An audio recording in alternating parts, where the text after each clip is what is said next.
du Fils et du Saint-Esprit. Amen. De l'Évangile de Jésus-Christ selon saint Matthieu au chapitre 6 au verset 7 à 15. En ce temps-là, Jésus disait à ses disciples: lorsque vous priez, ne rabâchez pas comme les païens. Ils s'imaginent qu'à force de paroles, ils seront exaucés. Ne les imitez donc pas, car votre Père sait de quoi vous avez besoin, avant même que vous l'ayez demandé. Vous donc priez ainsi: Notre Père qui es aux cieux, que ton nom soit sanctifié, que ton règne vienne, que ta volonté soit faite sur la terre comme au ciel. Donne-nous aujourd'hui notre pain de ce jour. Remets-nous nos dettes, comme nous-mêmes nous remettons leurs dettes à nos débiteurs. Et ne nous laisse pas entrer en tentation, mais délivre-nous du mal. Car si vous pardonnez aux hommes leurs fautes, votre Père céleste vous pardonnera aussi.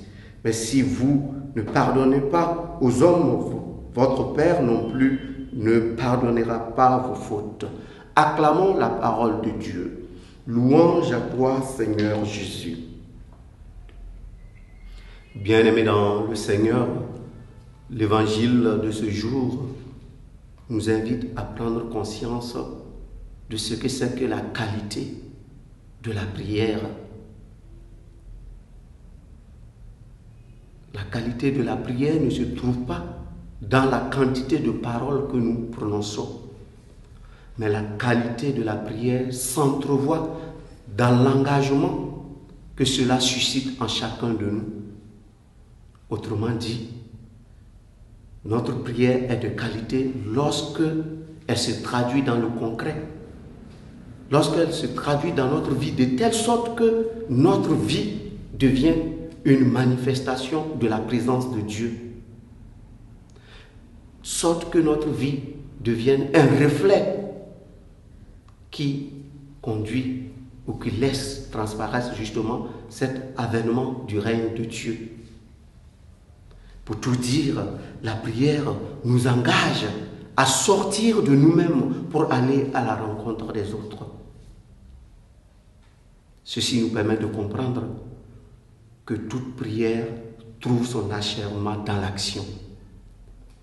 Même si très souvent, nous avons cette tendance à rester dans la contemplation. La prière du Notre Père nous apprend que notre prière doit trouver son achèvement dans l'action. Aussi, nous devons être capables, de par notre prière, de sortir de nos indifférences pour nous intéresser à tout ce qui se passe autour de nous.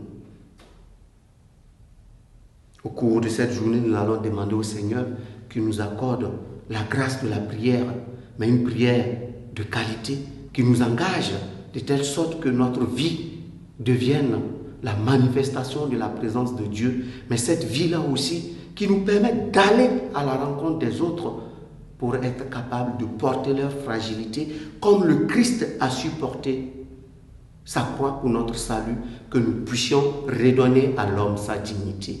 Loué soit Jésus-Christ.